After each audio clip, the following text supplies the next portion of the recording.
I'm 31 games into my season, and another crazy trade happened. If you want to see what I'm talking about, you can click the timestamp in the description to be taken straight to that trade.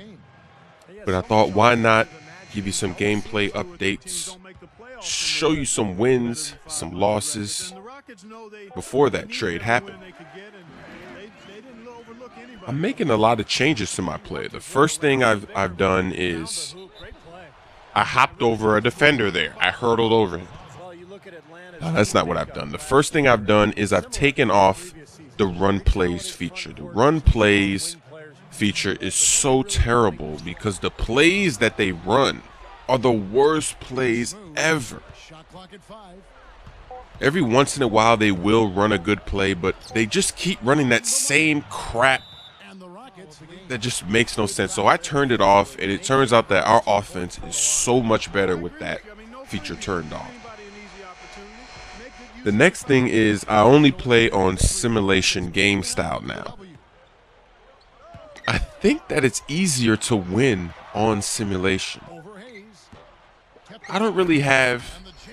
Oh, look at that right there. He just windmilled through my entire team right there. I don't know how he was able to do that, but he did. So I thought I would show that to you.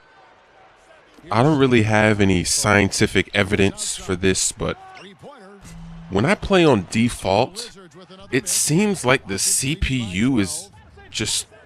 They just play with too much cheese. They make too many shots. They're always on a run. And they just knock the ball loose all over the place. Your teammates are losing the ball. Even they lose the ball too much. It's just ridiculous. But it is a little bit more fun in simulation because you can cross people over a little easier.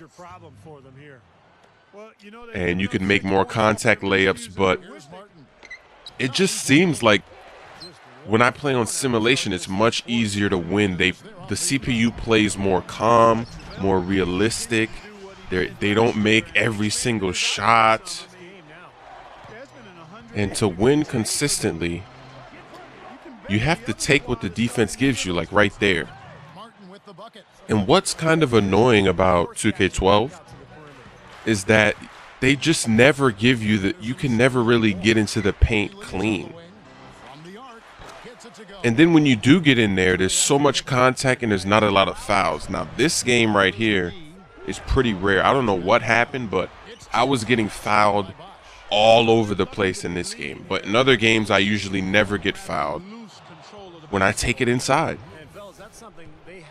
And also, in the fourth quarter, I don't know what happened. This game was competitive, and then in the fourth quarter, we couldn't score, and they scored almost every time. They had like 35 points, and we only had 15 points, which I'm going to show you right here. I don't know what happened. It's a mystery. Sometimes things like this happen in 2K12, and it's almost like it's scripted, and there's nothing you can do about it. So jump shooting dominates this game. All you have to do is do a hesitation and then back up, and you're always open, and it usually goes in like right there. Jump shooting is just dominant in this game, but slashing is just non-existent. Even if you have, what's really annoying is when there's a center on you and you can't get by the center. The center has better defense than guards and small forwards. Centers have better on-ball defense than LeBron James, better than Dwayne Wade, better than AK-47, better than Shane Battier, better than Bruce Bowen in his prime, better than Michael Jordan, better than Scottie Pippen. It's just sad. They ruined the slashing game. If your player was supposed to be a slasher, you're probably upset. And look at that move right there. I got lucky. That was a lucky drive. That rarely ever happens. The spin move worked, and I was able to get to the rim, and of course, there's no foul. That's what doesn't make sense. It's like there's all this contact when you get into the paint and there's no foul.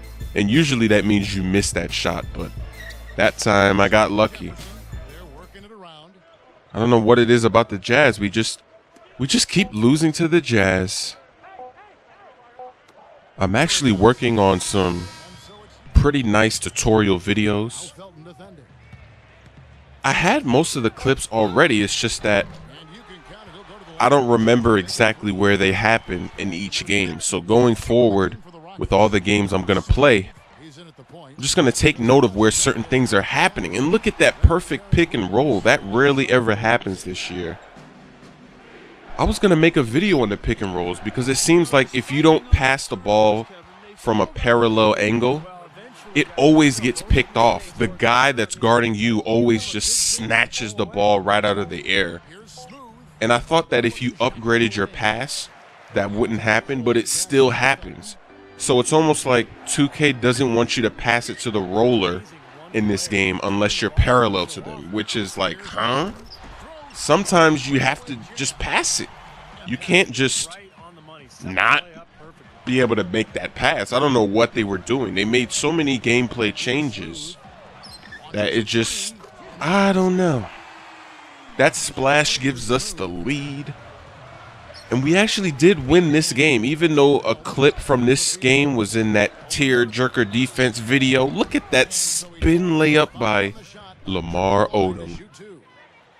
I don't know who designed the spin layup this year, but it's just terrible. This play right here made me change my crossover.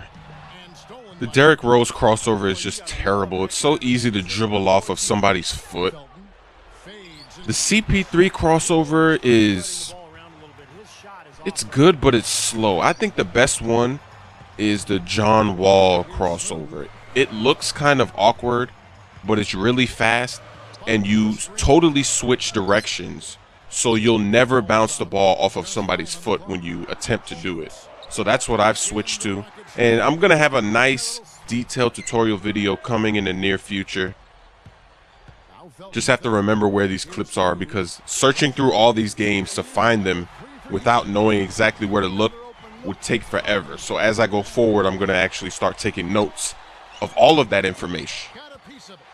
And this is why I get so many steals. The CPU is always trying to pass the ball into the post when they're like 10 feet away from the three-point line.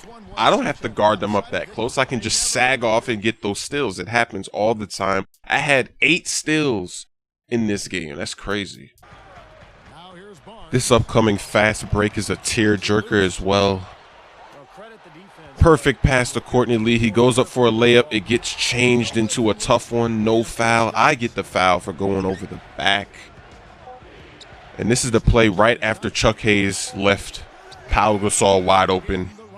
Had to get my score there. I was having a good game, and this was actually a very competitive game. That's why when Chuck Hayes just left Gasol open, I had to pause and see what happened.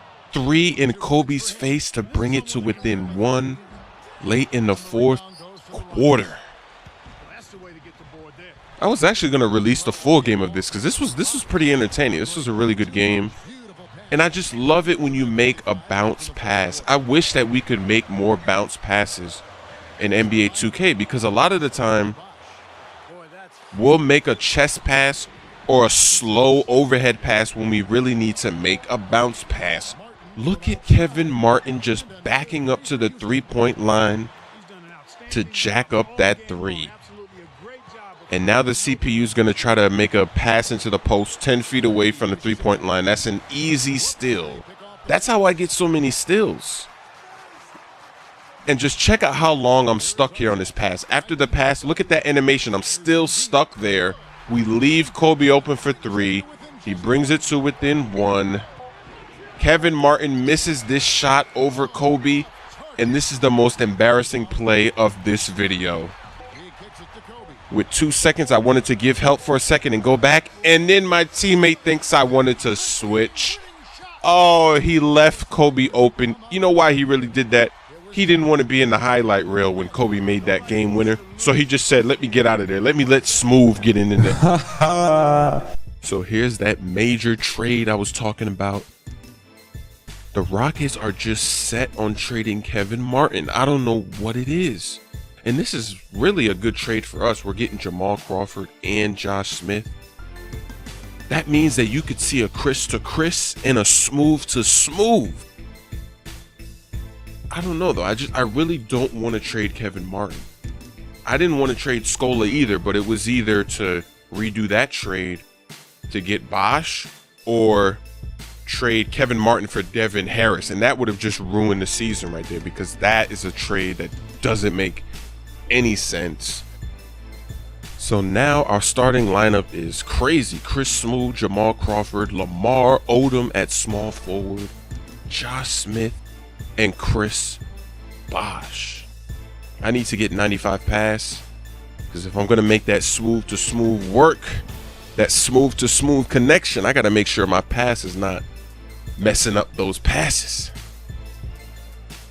So let me know if you think I should try to go back and save Kevin Martin again, or should I just let it fly? Should I just let this random 2K trading cheese fly? We're almost at the trade deadline.